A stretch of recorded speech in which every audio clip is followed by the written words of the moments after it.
So, the pure devotional service is the king of knowledge. And one more sloka, Machiddam Akkara Prana Bodhayanta Parasparam. Those who always think about me, they discuss among themselves about me. So these are some of the verses which are very, very special, which is covered in this particular chapter, especially Patram Pushpam Phalam Toyam. And one more is Machitta Madgada Prana. So Ananya Bhakti. Ananya Bhakti, very Krishna, what he enjoys. When devotees assemble together and talk about him, he is very much enjoying that. That is Machitta Madgada Prana. Moreover, when somebody is offering some fruit, flower, little water, leaf, especially tulsi leaf. In this way, when we offer with affection, Krishna accepts it. So he's telling that he's accepting. When you really do it, don't think that you are mechanically doing, I am accepting it.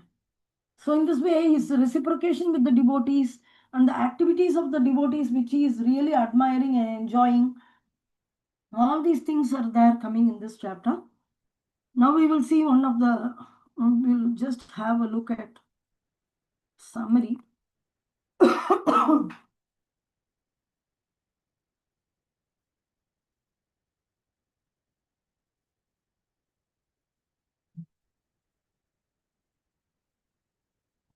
So totally this chapter, you're able to see the screen? Yes, Mataji. Okay. So here totally 34 verses are there. Earlier chapter had 28 verses. This has 34 verses, in which the first 3 verses, Krishna is telling that he is going to reveal the king of knowledge, Jnana and Vijnana, only because Arjuna is non-envious of Krishna. That is first to 3 sloka. And then 4 to 10 sloka is Krishna is going to talk about Krishna's relationship with the material world, how everything is resting upon him, but still he is not touching the matter. He stays spiritual, even though he is every material world is created by him, everything material is also created by him, even though he is present in every atom, everywhere, but still he is aloof, he is not touching matter. He is all pervading, still he is personal. He is everywhere, but still he is a personal individual. And the material energy is functioning under Krishna's direction. So that we will see 4 to 10. And 11 to 19 is the non-devotees are under the material nature, whereas pure devotees, Mahatmas, they are under the protection of internal energy. So external energy and internal energy, non-devotees are under the clutches of external energy. The devotees are under the protection of internal energy. That he will explain. And then he will explain how Krishna is the ultimate destination, provider, source, seed, shelter.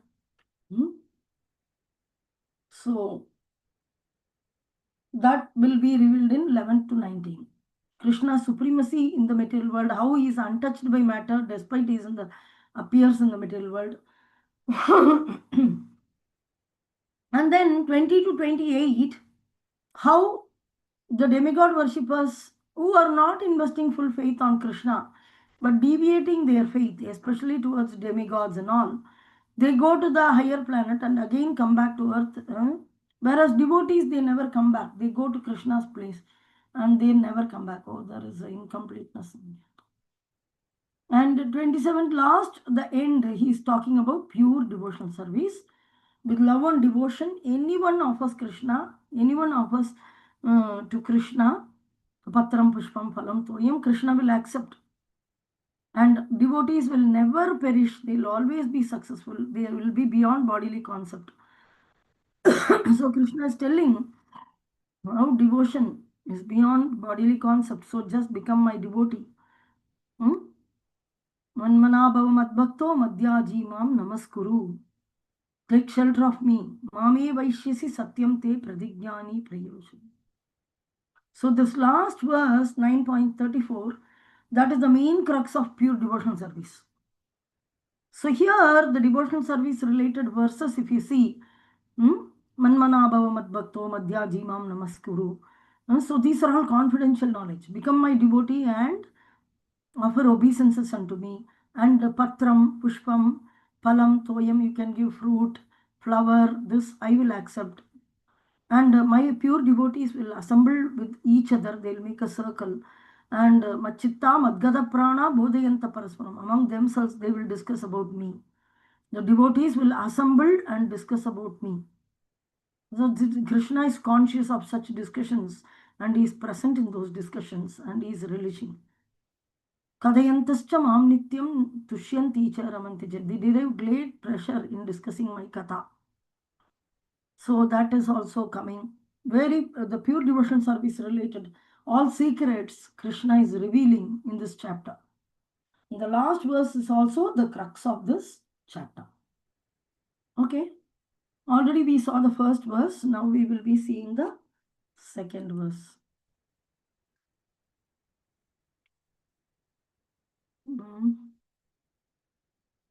Krishna declaring himself to be Supreme Personality of Godhead and explaining about external energy and internal energy, and Krishna doesn't touch the external energy despite he is appearing in the material world, and ordinary persons think Krishna to be ordinary man, whereas devotees, they worship Krishna, they attain Krishna very easily. Non-devotees, they worship demigods, they take birth again and again. Anybody who takes up any other process other than devotional service, there's no success. And how to execute pure devotional service? Certain 3 or 4 important verses, which are all your memory verses, very wonderful memory verses. I want to see what are all the memory verses in this chapter. It should be verse number 2, verse number 34, then Patram Pushpam Phalam Toyam,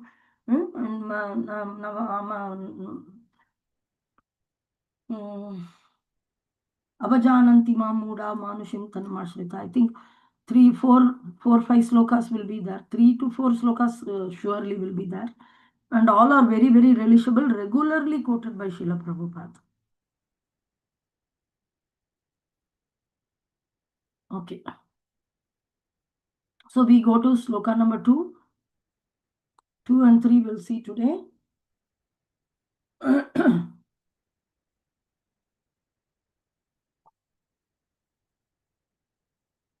Please repeat.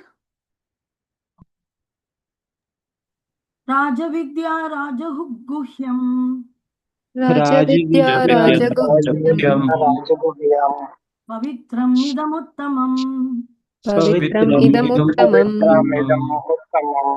Pratyaksha Vagamyam Dharmam Pratyaksha Vagamyam Dharmam Susukam Kartum Avyayam. Susukam Kartum Avyayam. Here you can see Rajavidya, king of education. Repeat. Rajavidya, the king of education. Rajaguhyam, the king of confidential knowledge. Rajaguhyam, the king of confidential knowledge. Pavitram, the purest. Pavitram, the purest. Idam, this. Idam, this. Uttamam, transcendental. Uttamam, transcendental. Pratyaksha, by direct experience. Pratyaksha, by direct experience. Avagamam, understood. Avagamam, understood. Dharmyam, the principle of religion. Dharmyam, the principle of religion. Susukam, very happy. Susukam, very happy. Kartum, to execute. Kartum, to execute. Avyayam, everlasting. Avyayam, everlasting. Translation: this knowledge is the king of education, the most secret of all secrets. It is the purest knowledge, and because it gives direct perception of the self by realization. It is the perfection of religion. It is everlasting, and it is joyfully performed. Read the purport. Somebody.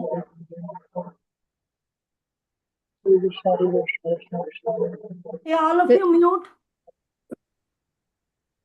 This chapter of Bhagavad Gita is called the King of Education because it is the essence of all doctrines and philosophies explained here. Among the principal philosophers in India are Gautama, Kanada, Kapila, Yagnavalkya, Shandilya, Vaishvanara. And finally, there is Vyasadeva, the author of Vedanta Sutra. So there is no dearth of knowledge in the field of philosophy or transcendental knowledge. Now the Lord says that this ninth chapter is the king of all such knowledge, the essence of all knowledge that can be derived from the study of the Vedas and different kinds of philosophy. It is the most confidential because confidential or transcendental knowledge involves understanding the difference between the soul and the body. And the king of all confidential knowledge culminates in devotional service. Generally, people are not educated in this confidential knowledge. They are educated in external knowledge. As far as ordinary education is concerned, people are involved with so many departments: politics, sociology, physics, chemistry, mathematics, astronomy, engineering, etc. There are so many departments of knowledge all over the world and many huge universities, but there is unfortunately no university or educational institution where the science of the spirit soul is instructed. Yet the soul is the most important part of the body. Without the presence of the soul, the body has no value. Still, people are placing great stress on the bodily necessities of life, not caring for the vital soul. The Bhagavad Gita, especially from the second chapter on, stresses the importance of the soul. In the very beginning, the Lord says that this body is perishable and that the soul is not perishable. Antavanta eme deha nitya shokta shariranaha. That is the confidential part of knowledge. Simply knowing that the spirit soul is different from this body and that its nature is immutable, indestructible, and eternal. But that gives no positive information about the soul. Sometimes people are under the impression that the soul is different from the body and that when the body is finished or one is liberated from the body, the soul remains in a void and becomes impersonal. But actually, that is not the fact. How can the soul, which is so active within this body, be inactive after being liberated from the body? It is also active. If it is eternal, then it is eternally active, and its activities in the spiritual kingdom are the most confidential part of spiritual knowledge. These activities of the spirit soul are therefore indicated here as constituting the king of all knowledge, the most confidential part of all knowledge. This knowledge is the purest form of all activities as explained in Vedic literature. In the Padma Purana, man's sinful activities have been analyzed and are shown to be the results of sin after sin. Those who are engaged in fruitive activities are entangled in different stages and forms of sinful reactions. For instance, when the seed of a particular tree is sown, the tree does not appear immediately to grow. It takes some time. It is first a small sprouting plant, then it assumes the form of a tree, then it flowers and bears fruit, and when it is complete, the flowers and fruits are enjoyed by persons who have sown the seed of the tree. Similarly, a man performs a sinful act, and like a seed, it takes time to fructify. There are different stages. The sinful action may have already stopped within the individual, but the results or the fruit of that sinful action are still to be enjoyed. There are sins which are still in the form of a seed, and there are others which are already fructified and are giving us fruit, which are which we are enjoying as distress and pain. As explained in the 28th verse of the 7th chapter, a person who has completely ended the reactions of all sinful activities and who is fully engaged in pious activities, being freed from the duality of this material world, becomes engaged in devotional service to the Supreme Personality of Godhead, Krishna. In other words, those who are actually engaged in the devotional service of the Supreme Lord are already freed from all reactions. This statement is confirmed in the Padma Purana. Just a second, it's a very long purport, so I'll give an explanation here and then we can continue. So, Prabhupada is explaining about Raja Vidya, Raja Guhyam. So, it's very, very confidential. Anybody and everybody is not taking it up. And especially in schools and colleges, they have never taught this science. So the very beginning of the confidential knowledge starts with the spiritual education that you are not the body, you are spirit soul. So, but the Prabhupada is mentioning here, there are many, even spiritual, philosophical schools are there. Gautama, Kanada, Kapila, Yajnavalkya, Sandilya, Vaishnavanara. In this way, there are. But Vyasadeva, he also gave Vedanta Sutra. So, there is enough philosophical knowledge about transcendental knowledge is there. So, but Lord is saying in this 9th chapter, there is many knowledge like this, but he is going to explain the king of all such knowledge. So, the essence of the knowledge is the essence of knowledge that can be derived from the study of the Vedas, and various kinds of philosophy is there. So, you need not study all that. The essence is given here because it is transcendental knowledge. The soul and the body. Basically, we are already in the material world. We are already entangled within the body. So, a knowledge which is beyond the bodily concept, which is the bodily concept, is the primary aspect of the existence in this material world. Bodily concept, every knowledge, everybody talks about it. Everybody talks about the birth and how to grow, how to eat, how to sleep, how to mate, how to defend, how to earn, how to... Everything is centered about around body only. Nowhere there is an education about beyond the body, after death, where will you go? Before birth, where were you? The identity begins with when the child is born, whether male or female, what is the name to be given to this XYZ child which is born. Just XYZ child wants a name. Just give the identity to him. After that, based on the bodily identity and the nature, only bodily education, bodily. So, it's very, very rare. Because confidential or transcendental knowledge involves understanding difference between soul and body. And the king of all confidential knowledge culminates in devotional service. There are two things. One is, I am not the body, I am spirit soul. The second, the advanced, the proper knowledge is, okay, as a spirit soul, what should I do? The activity of the spirit soul is very important. It culminates in devotional service. That is the confidential knowledge. Even many philosophers, they already know that they are not the body, they are the soul, they in the process of realization, self-realization. So the self-realization is fine. Okay, you realize you are not the body, you are spirit, soul. Now what do? Okay, fine, you realize, finished up. I realized that science of self-realization. I understood myself. I am not the body and spirit, soul. That's all, finished. No. As a soul, what is your activity? What is your duty? What is your dharma? What is your real dharma? Instead of the false identity, in the real identity, what is my job?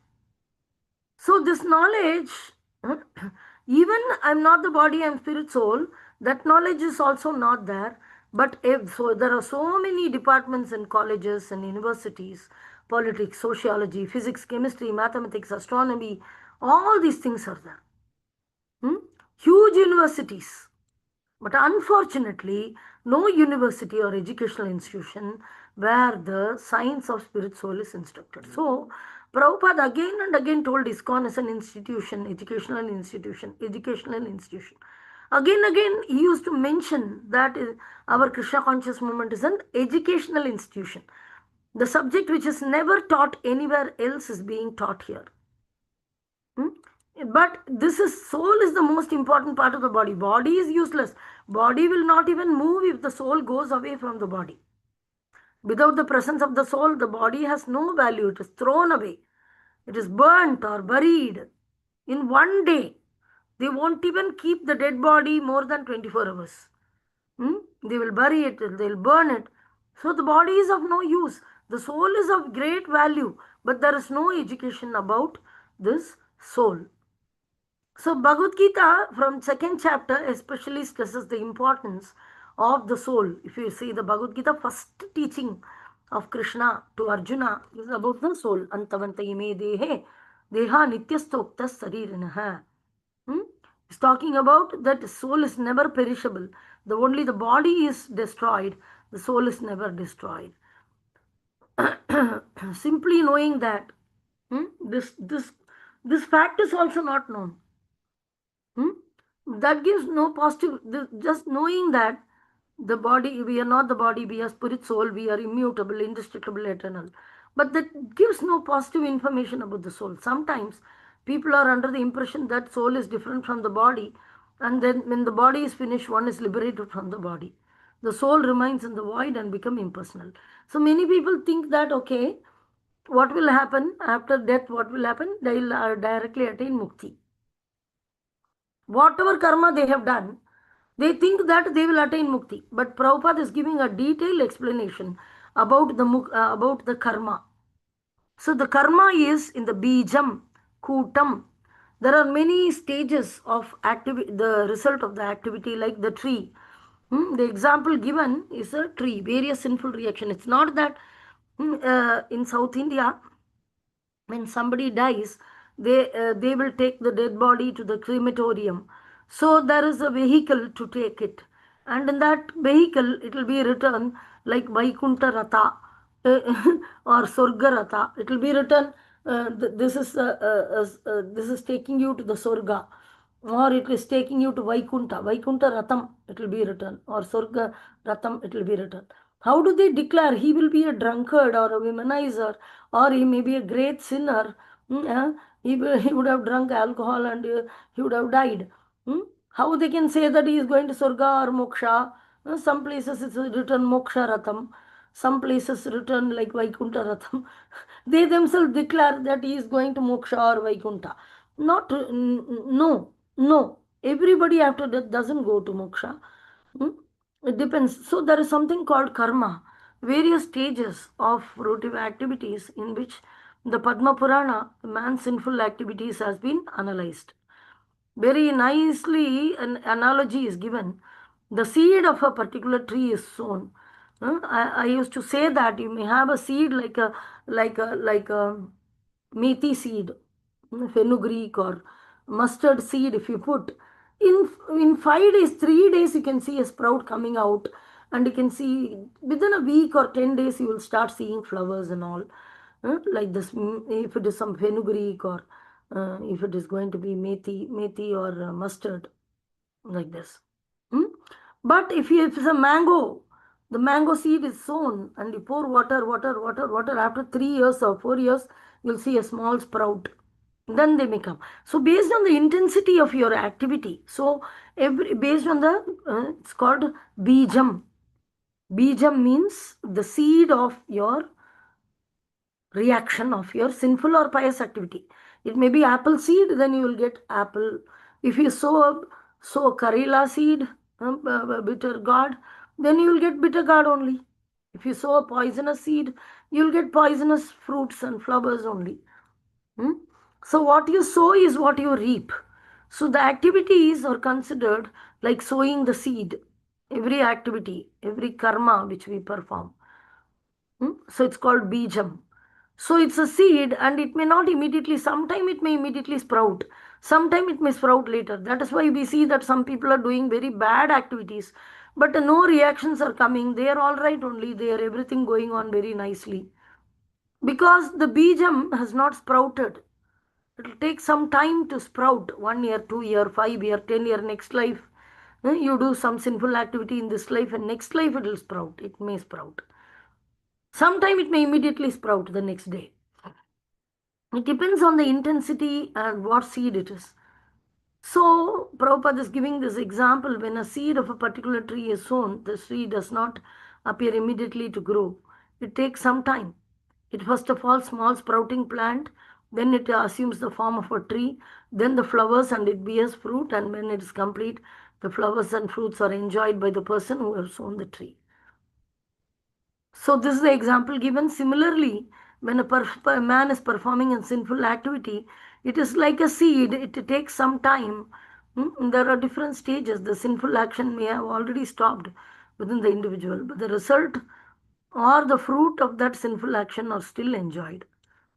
Sometimes a person will be very, very good, but he'll be suffering. So why it is? Because he has stopped performing sinful activities. He is performing good activity only. But what happens? Previously he has performed sinful activity, that results are coming. That whatever already he sowed the seed and already he has poured water and it has been growing, now it is giving you the fruit. So sometime it will be good people and they will be having very bad life, they'll have sufferings. Sometime you'll see a bad man, he's doing many bad activity and you won't see immediate reaction because he's just sowing the seed and it will grow later and it will give trouble. So, it may be either distress or pain, the result may be distress or pain. So, a person who has ended the reaction to, but Krishna, if you take the previous chapter, the last verse, Krishna is telling that anybody who has eradicated the completely sinful activities, only they will get devotional service. Anybody who's totally sinless, to them only devotional service is available. So now we may wonder, wow, really, all my sinful reactions are over like that. So Prabhupada gave this class on this Bhagavad Gita sloka, saying that only if all sinful reactions are finished, one can be engaged in devotional service. That time, it was in Allahabad, Prayag, where Kumbh Mela was going on. At that time in the tent, Prabhupada gave this lecture. So one of the Western disciple, he asked the question, Prabhupada, when I see my life, I see only sinful reaction and sinful activities. I was performing sin. I have never eradicated sin. I don't even see any auspiciousness in my life.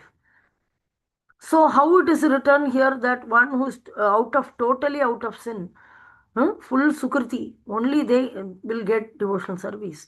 But I got devotional service, Prabhupada. Then Prabhupada said, I gave the sukriti to you. I gave you the qualification. I eradicated the sinful activities, sinful result of yours, and I gave you auspicious. My sukriti, Prabhupada shared his sukriti to us. So we should not become proud that, okay, all my sinful activities are finished. That is why my results are finished. That is why I am getting bhakti. Wow, I am so proud. Nothing to be proud of by the mercy of. There is Kripa Siddha and there is Sadhana Siddha. So we are all in the Kripa, in the mercy of pure devotee, that this is possible. So those who are actually engaged in devotional service of the Supreme Lord has already freed from all reactions. Even when we are taking initiation ceremony, there is a fire in which we are throwing black and white seeds.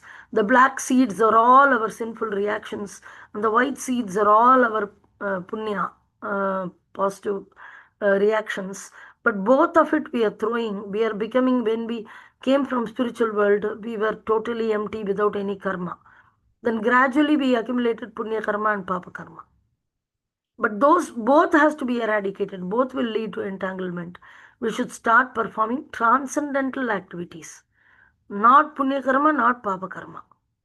So we should understand devotional service is not punya karma or pious activity. It is transcendental to both good and bad. Okay. Read this.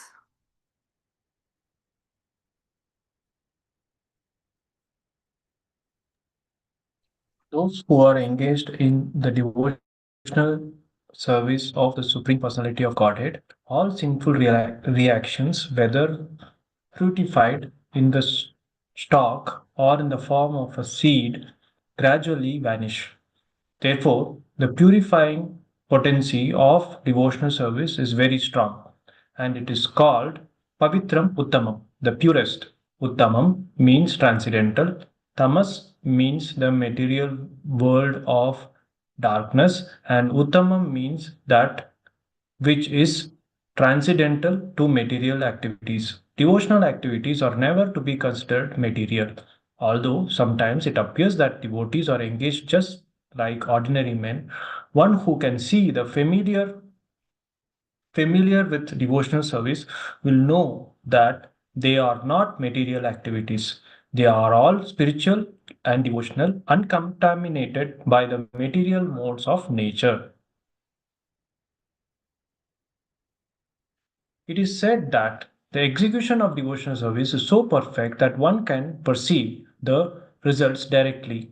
This direct result is actually perceived, and we have practical experience that any person who is chanting the holy name of Krishna, Hare Krishna, Hare Krishna, Krishna Krishna, Hare Hare, Hare Rama, Rama Rama, Hare Hare, in course of chanting without offenses, feels some transcendental pleasure and very quickly becomes purified of all material contamination. This is actually seen furthermore.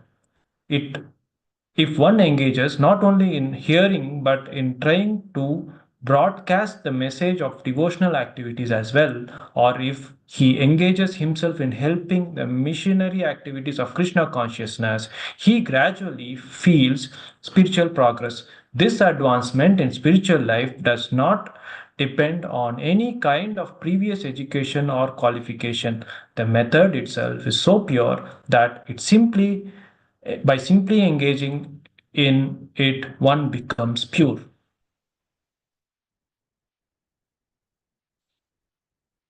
The Vedanta Sutra 3.2.26, this is also described in the following words: Prakasascha karmani abhyasat.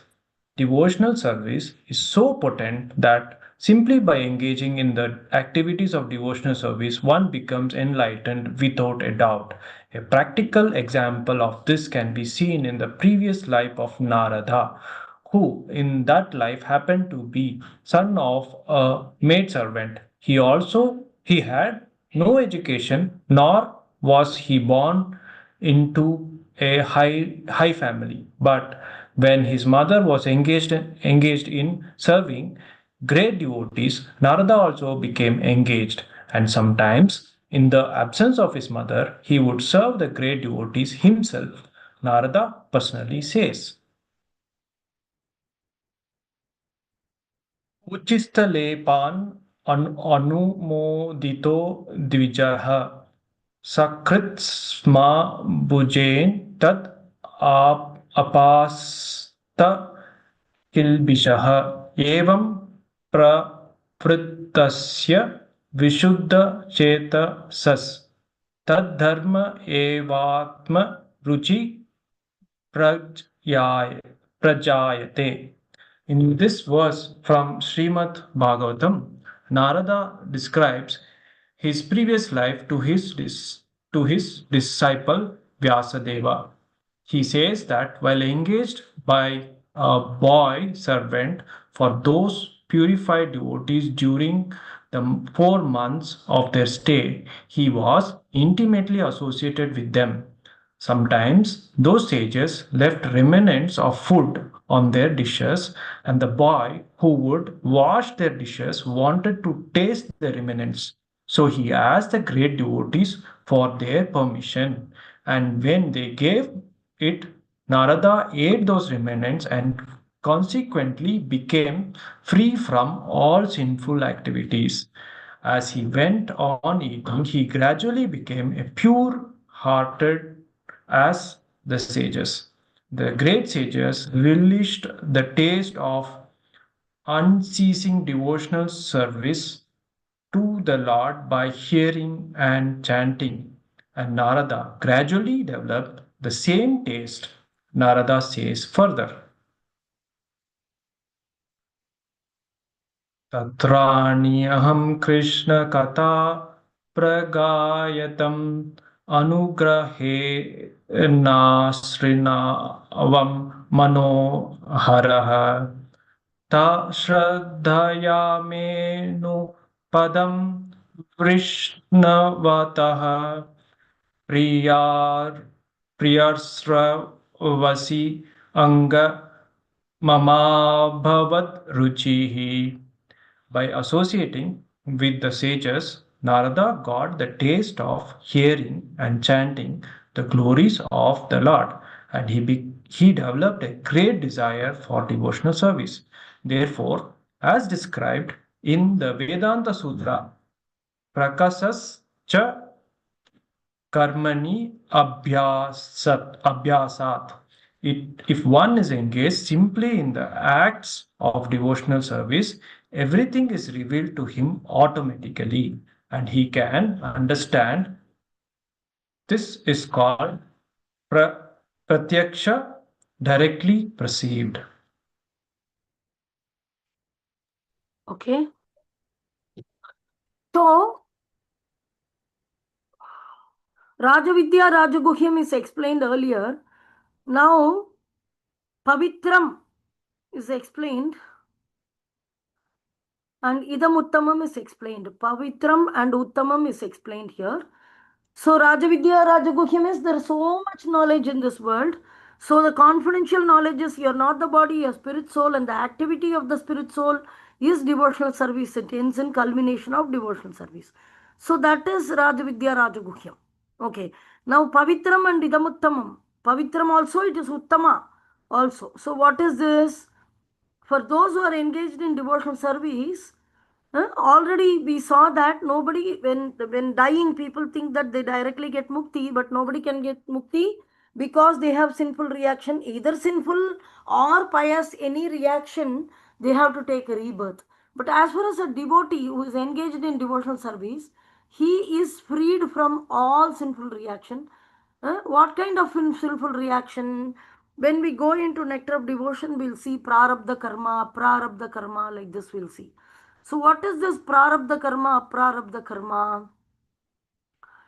The devotion, the seed of sin, the sinful activities can be either in the form of seed, or it can be form of sprouting, or it can be a small plant, or it can be a tree, or it may be producing fruit right now.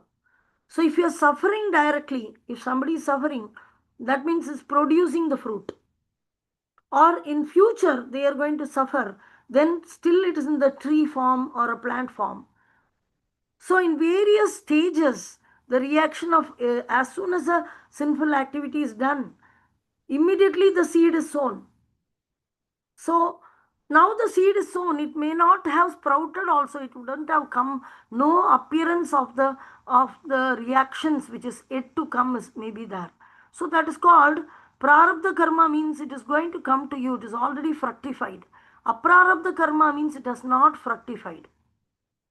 It is not, fruit has not, it has not borne the fruit yet. So you're not, if the person is not seeing any sinful reaction. So any stage this is that, even a person who is thinking of creating sinful activities, he's only thinking, he has not sown the seed yet. When you act on it, immediately you're sowing the seed. But in the mind, if somebody is thinking, I want to kill that person, or like that, that sinful thoughts may be there. From the thoughts till the seed, till the sprout, till the tree, fruit, it bearing fruit, any stage, any sin is there, everything is destroyed. Kleshagni. That is the first qualification of performing pure devotional service. So, here it is mentioned all sinful reactions, whether it is fructified, or it may be in stalk, or it may be in the form of a seed, or any stage, it will gradually vanish. When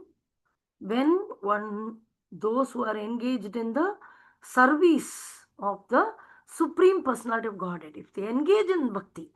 So sometimes the non-devotees, they'll be envious. How it is immediately all your sins for? Yes, all your sins are removed. Oh, Krishna is very partial. No, he's not partial. That is the science. It's a science. Krishna is not partial. The science is, if you engage in devotional service, all your, any sin which is performed in any stage, everything, even intention to perform sin, that intention is also gone. Therefore, the purifying potency of devotional service is very strong. That is why it is called Pavitram and Uttamam, the purest. Uttama means it is transcendental. Tama means darkness. Uttama means above the tamoguna, which is transcendental to any material activity. Material world of darkness is tama. Uttama means transcendental to tama. So tamo guna, tama, we know what it is. Uttama means opposite. It's transcendental. So devotional service is never considered material, although sometimes it looks like devotees are engaged like ordinary man only they are engaged. Sometimes people celebrate for devotion for demigods some big utsava. We also celebrate Rath Yatra, Janmashtami. So Gandhi Jayanti people celebrate. I like Gandhi. I worship Gandhi on Gandhi Jayanti. You like Krishna, so you worship Krishna on Krishna Jayanti. They may say, but they are so foolish. It may appear to be same, but it is not the same. They are doing materialistic activity, but what we are doing, celebrating Janmashtami, and the Krishna Jayanti, that is all transcendental. One can see and familiar with. If we are familiar with devotional service, we know. Just analyze each one of you. Each one of you. Analyze your devotional life before devotional service. Analyze your life before chanting your Hare Krishna Mahamantra. How it was. The material life was frying you up. You're so confused. Don't know what to do, how to do. It's really, really in pathetic situation. And we know what has happened to us. So Prabhupada is mentioning here, one who can see and is familiar with devotional service will know that they are not material activities.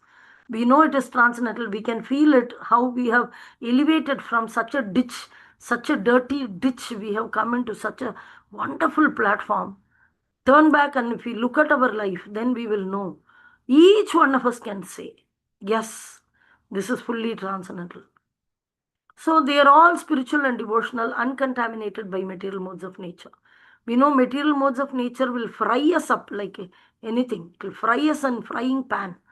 Different type of experience, but everything is frying pan only.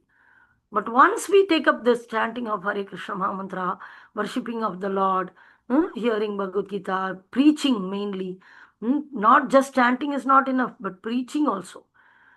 This is very, very important. Yare deho tahe kaho, Krishna upadesh, amara agnya, guru hoi tare desh.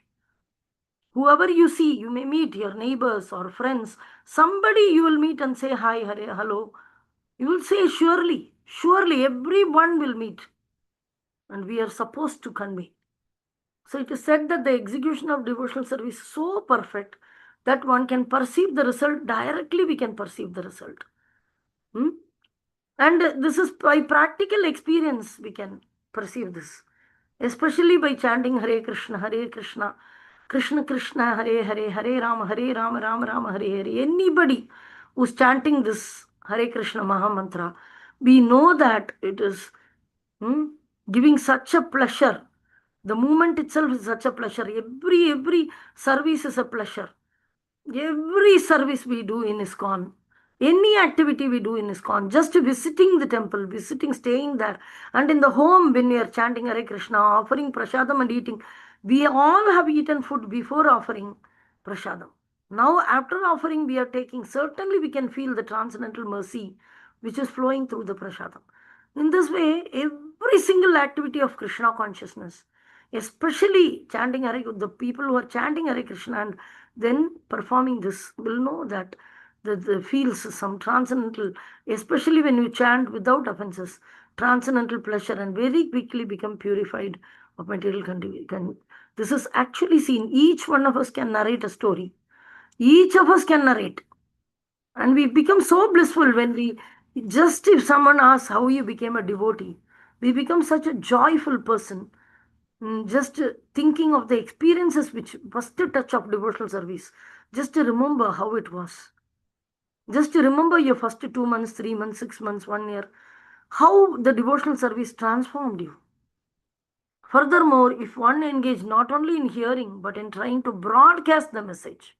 So just don't not hear alone, but you have to trying to broadcast the message of devotional service as well. Or if he engages in helping the missionary activities of Krishna consciousness. Sometimes we may be directly preaching. Sometimes we may be helping the devotees of Krishna consciousness movement. He gradually feels spiritual progress. Certainly.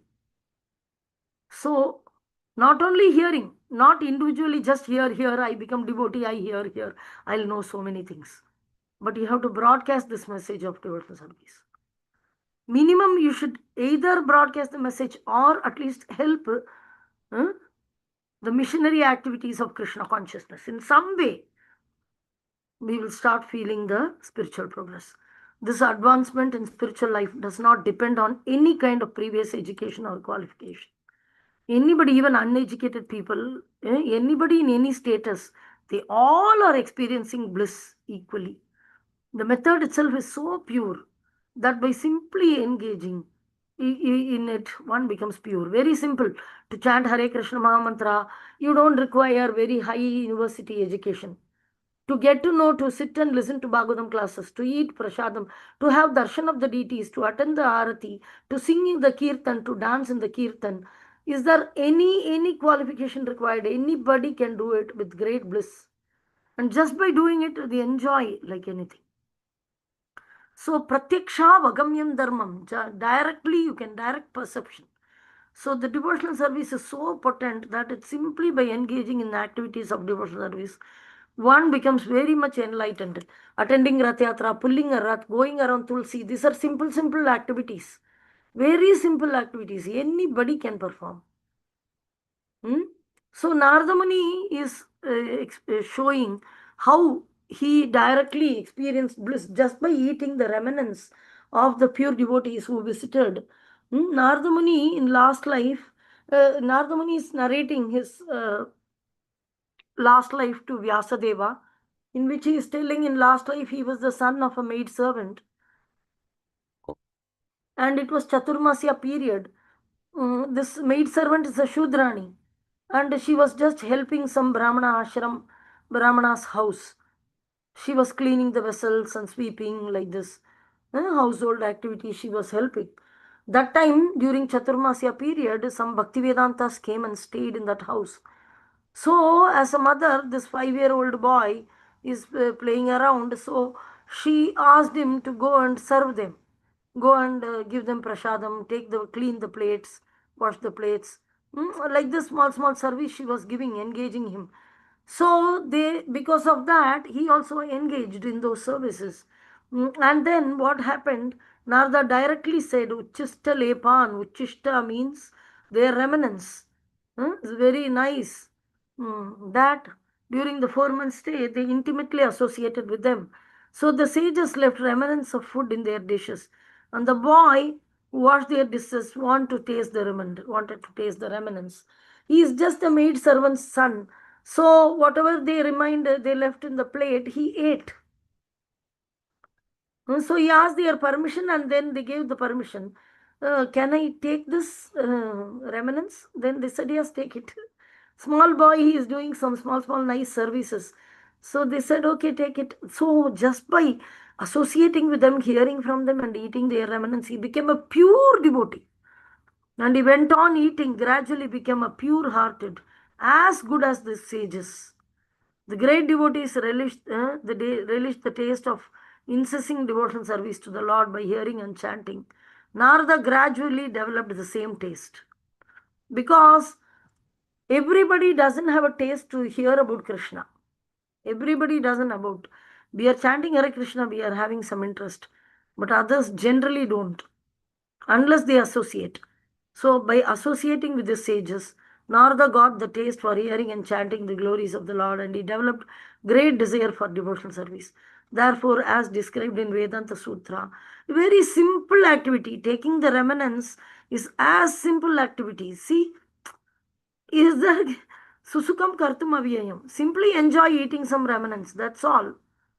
Pratyaksha, immediately it is seen practically, the person is totally transformed. If one is engaged simply in the acts of devotional service. 64 angas, we will see that there are 64 items which are given.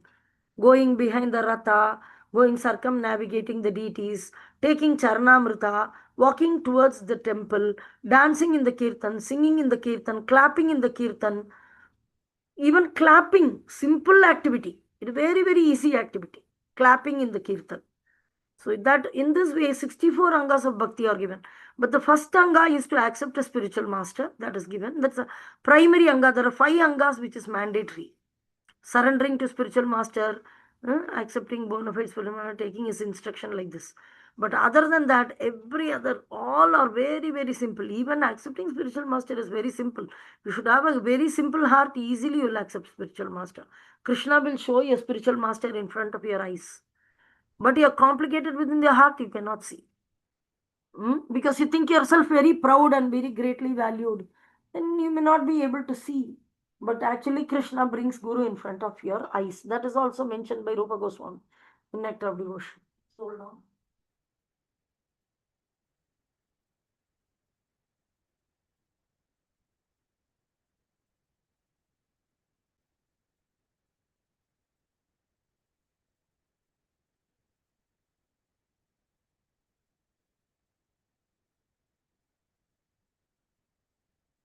So all devotional activities are very, very simple and sweet. Nothing complex. And the result is immediately pratyaksha vagamyam dharmam. So sometimes people talk about spirituality in a very complex way. You go to some yogis, you go to some jnanis, they will talk it in such a complicated way that you think that spirituality is something which you don't understand. That much you will understand. What you will understand from the yogi speech, he will crack some jokes, he will tell some things, some stories, entertain you. And as soon as there is a question about spirituality, he will push it under the carpet and hide it and by a joke. Or he may complicatedly give an answer that it has to be realized within this, that, and all that. In deep meditation, you will be in this way, it complicated. But here, Krishna is telling Pratyaksha Vagamyam Dharmam Susukam Kartum Abhyayam. Performing will be very, very happy and easy and very sweet. At the same time, the result is immediately directly perceived. It is not very complicated thing. So the word Dharmyam means path of religion. So Narada was actually son of a maid servant. He has no opportunity to go to school. So he's an uneducated boy. Even Prahlad Maharaj, when he was in the womb of his mother, what language he knew? He is in the womb of the mother. So Narada Muni is telling all Krishna conscious things. He is explaining about how Krishna, Supreme Personality of Godhead, is there in every atom. He is teaching this Om Namo Bhagavate Vasudevaya. Simply the boy learned. How did he didn't go to school? He didn't learn some Sanskrit, this, some high education. It's not Prahlad Maharaj is university educated. When Narada Muni taught him. So Dharmyam means this path of religion. So if you see Narada, he was son of a maid servant, Shudrani. He is not a Brahmana boy. He learnt everything, not like that. He is Shudrani's son. He had no opportunity to go to school. He was simply assisting his mother, and fortunately his mother rendered some service to the devotees. The child Narada also, I'm reading, the child Narada also got the opportunity and simply by association achieved the highest goal of all religion. So the highest goal of all religion is devotional service. So hearing about Krishna, that's also devotional service. As stated in Srimad Bhagavatam, Savai Pumsam Parodharmo Yato Bhaktir Adokshajhe. So the religious people generally do not know that the highest perfection of religion is the attainment of devotional service. They are very religious, they do some puja part, this, that, so many niyamas, so many early morning getting up, going to demigod temple, worshipping this, so many, or in the home itself, they'll tell we are clean, you take bath and come, this is this puja, that puja, like this. Religious people are there. But they don't know that the highest perfection of religion is attainment. Simply becoming devotee of Krishna is the highest attainment. Perfection. As we have already discussed, but it looks simple. So they want something complex. That is the issue. So in the last verse of the 8th chapter, it is mentioned that all the sinful activities has to be eradicated. Vedeshu yajneshu tapeshu chaiva. Veda, yajna, tapa, everything is attained by simply becoming a devotee. By becoming a devotee, what and all inside devotional service is there? Vedas, studying of Vedas, performance of yajnas, performing of great tapasya, everything is included. So, Vedic knowledge, for self-realization, Vedic knowledge is that. But here, although Narada never went to school, he never did Veda, studied Veda, performed yajna or tapasya, nothing he did. 5-year-old boy immediately saw the Supreme Personality of Godhead.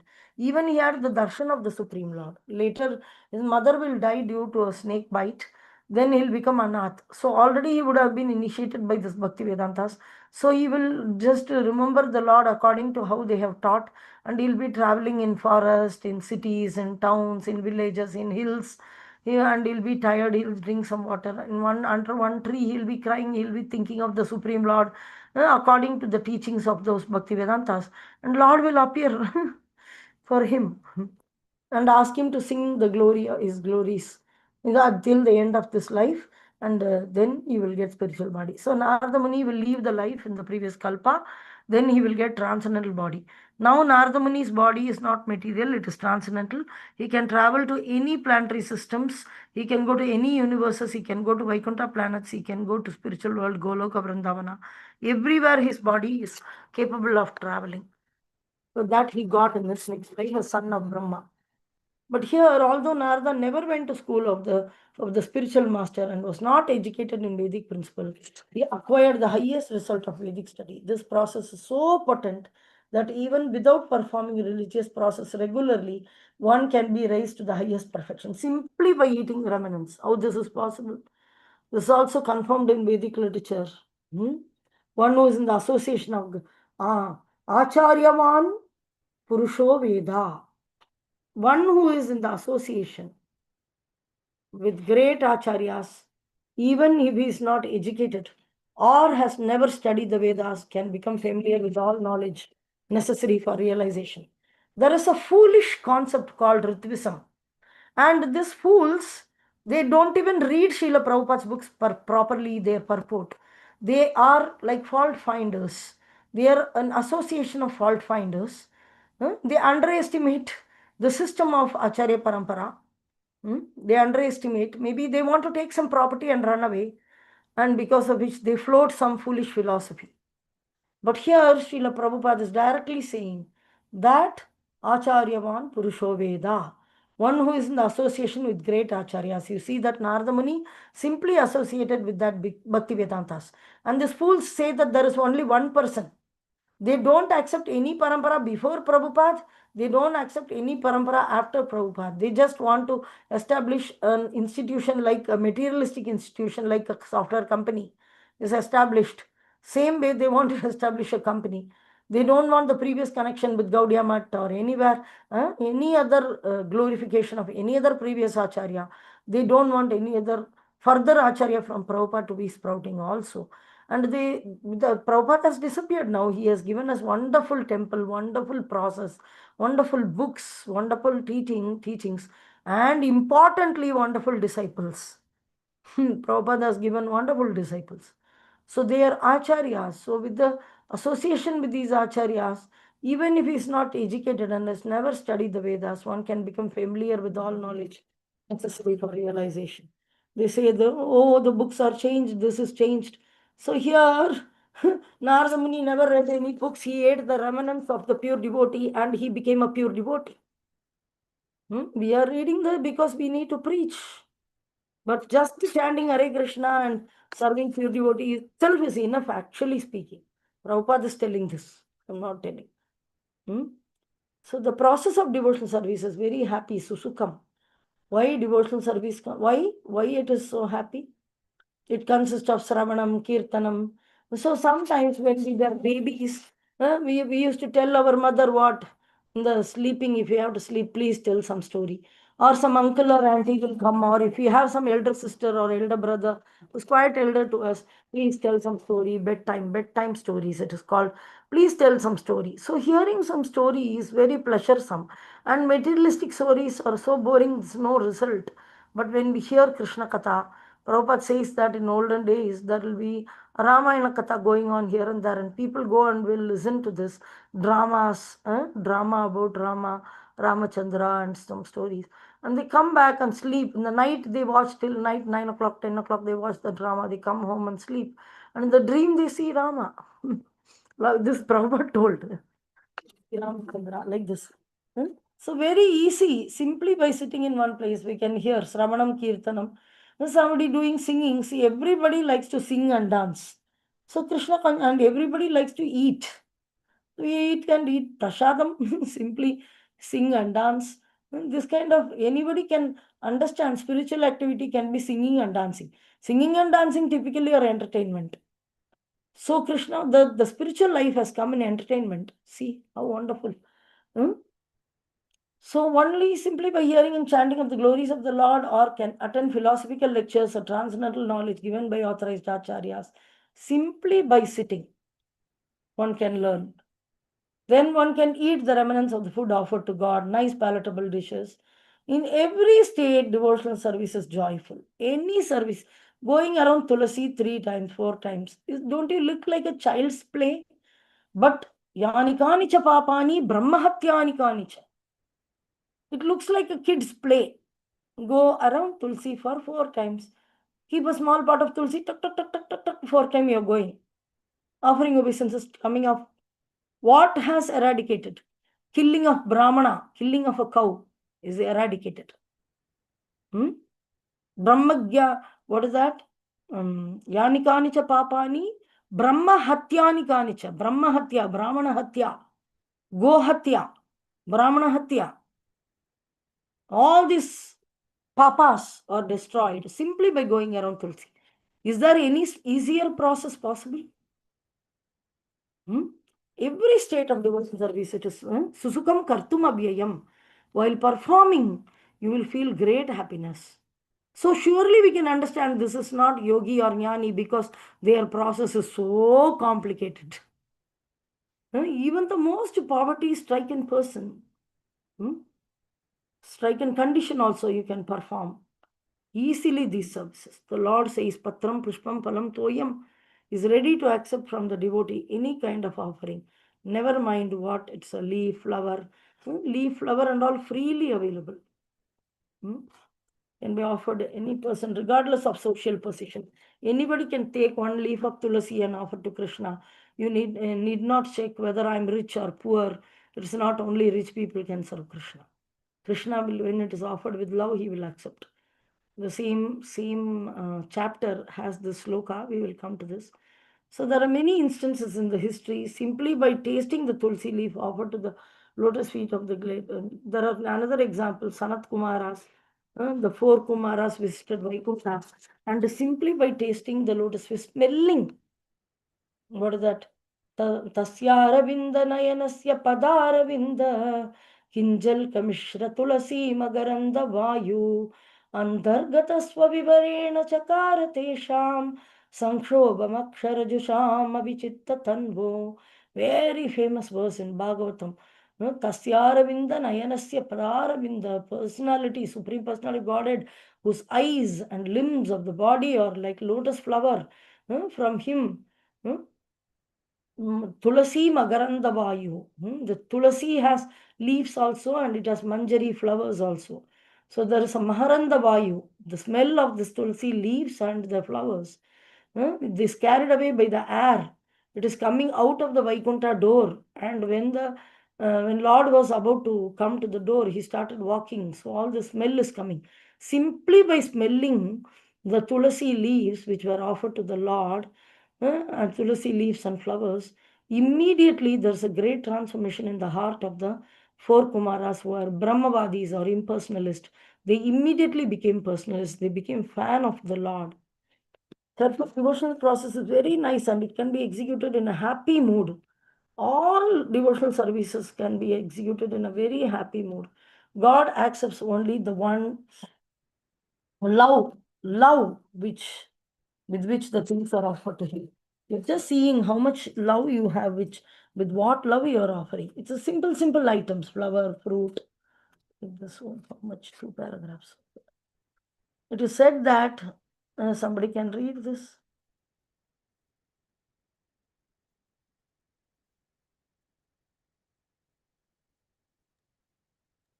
It is said that this devotional service is eternally existing. It is not as Mayavadi philosophers claim, although They sometimes take so-called devotional service. Their idea is that as long as they are not liberated, they will continue their devotional service. But at the end, when they become liberated, they will become one with God. Such temporary time serving devotional service is not accepted as pure devotional service. Actual devotional service continues even after liberation.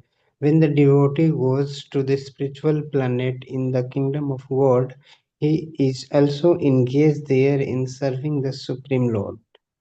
He does not try to become one with the Supreme Lord. As will be As will be seen in Bhagavad Gita, actual devotional service begins after liberation. After one is liberated, when one is situated in the Brahman position, Brahmbhuta, one's devotional service begins. Sama sarvesu bhutesu mad bhaktim labhate param. No one can understand the Supreme Personality of Godhead by executing Karma Yoga, Jnana Yoga, Ashtanga Yoga, or any other yoga independently. By this yogic method, one may make a little progress toward the Bhakti Yoga, but without coming to the stage of devotional service, one cannot understand what is the personality of Godhead. In the Srimad Bhagavatam, it is also confirmed that when one becomes purified by executing the process of devotional service, especially by hearing Srimad Bhagavatam or Bhagavad Gita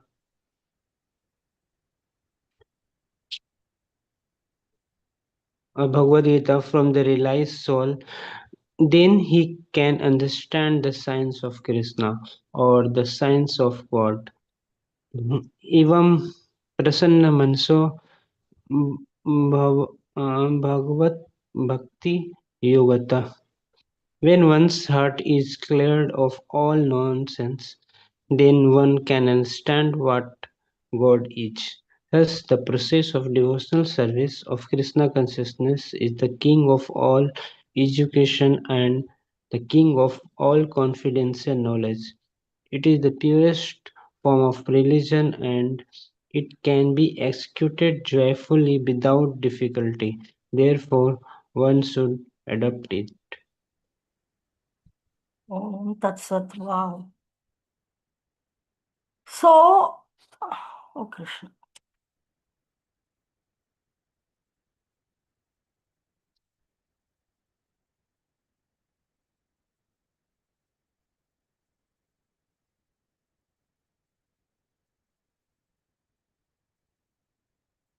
So that the devotional service is permanently, eternally existing. That is the real activity of the soul. But the Mayavadi philosophers, what they claim is, they think devotional service is very simple, it's an easy process. And they, sometimes you see some Mayavadi, he will also have some Radha Krishna. One time we went to Varanasi, many years back, 2000, we went to Varanasi for performing some Sraddha ceremony. That time, that person who is there in the Varanasi, that Swamiji who was about to do this karmic activities for the Sraddha, very, he had one Radha Krishna. He said, I'm also having Radha Krishna. That time we were new devotees.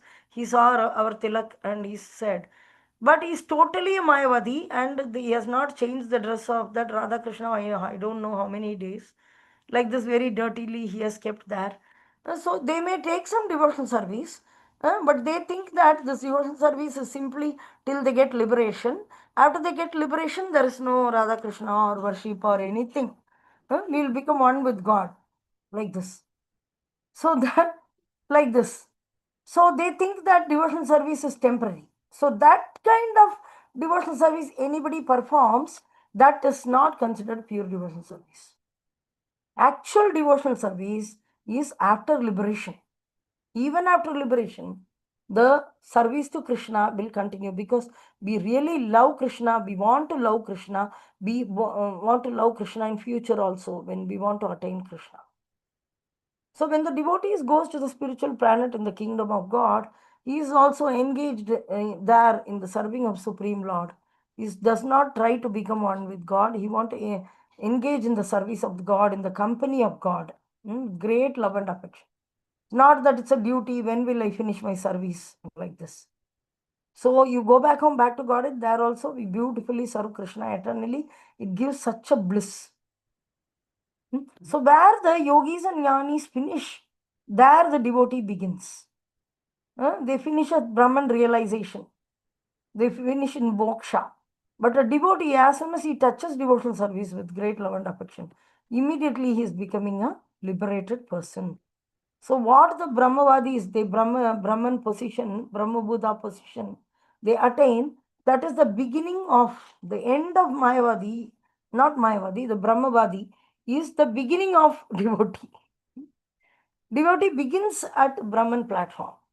I am not the body, I am spirit soul, Aham Brahmasmi. I am spirit soul. And I immediately engage in the activities of a spirit soul. So practically we are engaging in the activity of the spirit soul. So no one can understand the Supreme Personality of Godhead by executing karma yoga jnana bhaktyamam abhijanati. Krishna is telling only devotee can know me. Not anybody else, other jnani or yogi, they cannot understand Krishna. Karma yoga, jnana yoga, ashtanga yoga, any other yoga. So very, very little progress towards bhakti yoga. This yogas will bring progress towards bhakti yoga. But without continuing, coming to the stage of devotional service, one cannot understand what the Supreme Personality of Godhead is. Even if they want to realize Brahman, Paramatma or Bhagavan, they have to mix a tinge of bhakti. Only then they will see success. Otherwise, it is inauspicious. And without a devotional service, internal potency, Krishna will not, even when offering foodstuffs, we keep a tulasi. Tulasi is also an expansion of one of the energy of Krishna. So we offer that. Then Krishna accepts. Same way, a tinge of devotional service has to be touched even for other process to become even little successful. So by executing devotional service, one becomes very purified. This is mentioned in Srimad Bhagavatam and Bhagavad Gita.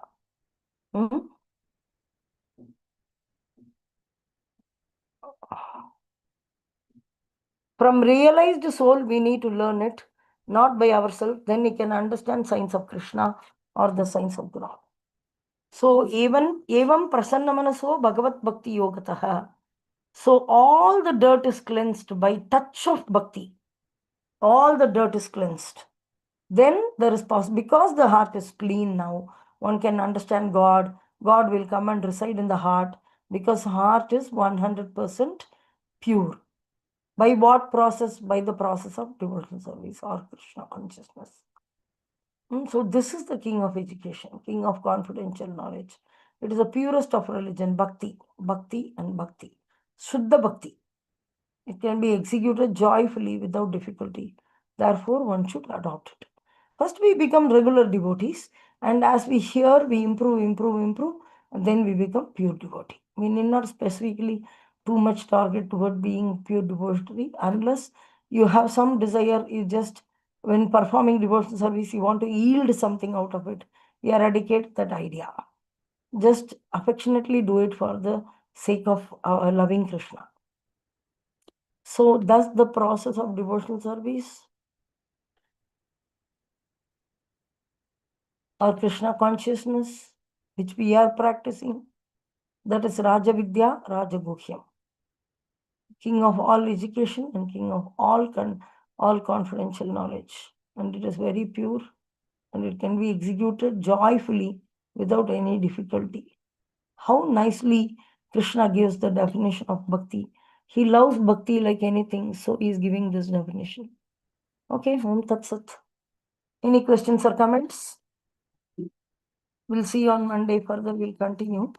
5, 4, 3, 2, 1, 0. Okay, as there are no comments or questions, Let us wind up here. Let us offer our loving, respectful obeisances unto Srila Guru Maharaj and also to Srila Prabhupada. Vancha kalpatarubhyascha कृपासिन्धुभ्य एव च पतितानां पावनेभ्यो नमो नमः। वैष्णवेभ्यो नमो नमः। नमः। अनंत कोटि वैष्णव वृंद की जय। जय श्रील प्रभुपाद की जय। जय जय पताका स्वामी गुरु महाराज की जय। जय निताई गौर प्रेमानंदे हरि हरि हरि बोल। हरि बोल।